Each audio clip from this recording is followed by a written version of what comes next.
0% व्याजाने पैसे दिल्यावर वेळच्या वेळेला पैसे फेडायची सवय लावा ना. सारखंच फुकटात आणि सारखंच माफ कसं व्हायचं? असं नाही चालत. एकदा साहेबांनी माफी दिली, एकदा देवेंद्रजींनी दिली, एकदा आम्ही उद्धवजींच्या सरकारमध्ये असताना दिली. आता पुन्हा मारे ऐटीत आम्ही सांगितलं आम्हाला परत निवडून यायचं होतं, आम्ही माफ करू. करा माफ. लोक काय म्हणतात, तुम्ही सांगितलं ना, मग करा. त्याच्यामुळे जे शब्द ते करताना आज काही 1000 कोटी रुपये लागणार आहेत ना त्याला. या बँकेवर पण परिणाम झाला, लोक भरायलाच तयार नाही.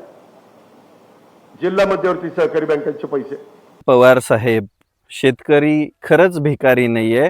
एक गोष्ट लक्षात घ्या, तुम्ही आमच्या शेतमालाला योग्य भाव द्या, आमच्या शेतमालाची विक्री व्यवस्था व्यवस्थित उभा करा. आमचा शेतकरी खरंच इन्कम टॅक्स भरू शकतो जर तुम्ही ती योग्य व्यवस्था केली तर.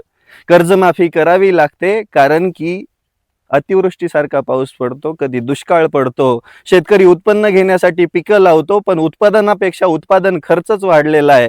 त्याला योग्य हमी भाव नाही. तुमचं सोनं 1.25 लाखावरती गेलं, तुमचं पेट्रोल 100च्या वर गेलं, पण आमचा शेतकऱ्याचा भाव 500 वरून 6000च झालाय. आमच्या सोयाबीनीला अजून पण 3.5 आणि 4,000 भाव भेटतोय. आणि असं असताना शेतकरी पैसे कुठून कमवणार? दादा, जसं तुम्ही दूध विकून 70,000 कोटी नाहीत कमवू शकत, तसंच आमचा शेतकरी शेतामध्ये पिकं लावून तुमच्या सरकारी धोरणांमुळे पैसे नाही कमवू शकत आहे. म्हणून त्याला कर्जमाफीची गरज आहे. तुम्ही एकदा हमी भावासारखी योजना आणा. हमी भाव देत असताना त्याची विक्री व्यवस्था व्यवस्थित करा. प्रॉपर तुम्ही सगळं खरेदी करा सरकार म्हणून. शेतकरी तुम्हाला खरंच टॅक्स भरू शकतो, एवढी दानत आहे शेतकऱ्यामध्ये. अरे काय थट्टा लावली तुम्ही शेतकऱ्यांची. काल परवा दिवशी तुम्ही तारीख देण्याचं हे दिलं, आता म्हणता की आम्ही निवडणुकीमध्ये निवडून येण्यासाठी आश्वासन देत असतो. थोडं तरी लाजा जीवाला. अहो, शेतकऱ्याच्या जीवावरच तुम्ही येतो, तुमच्या जीवावर आम्ही शेतकरी नाही आहेत. आणि आता मला असं वाटत आहे, कालच्या आंदोलनानंतर दिलेली तारीख पण फसवी आहे.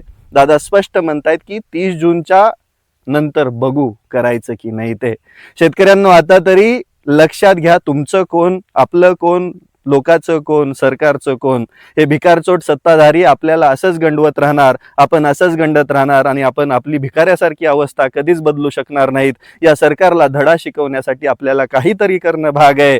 आणि सन्माननीय अजितदादा पवार साहेब, तुम्हाला हात जोडून विनंती आहे, 5 वर्ष सत्ता भोगा. तुम्हाला जेवढे पैसे कमवायचे तेवढे पैसे कमवा, पण आम्हा शेतकऱ्यांची थट्टा करू नका, एवढीच आमची अपेक्षा आहे.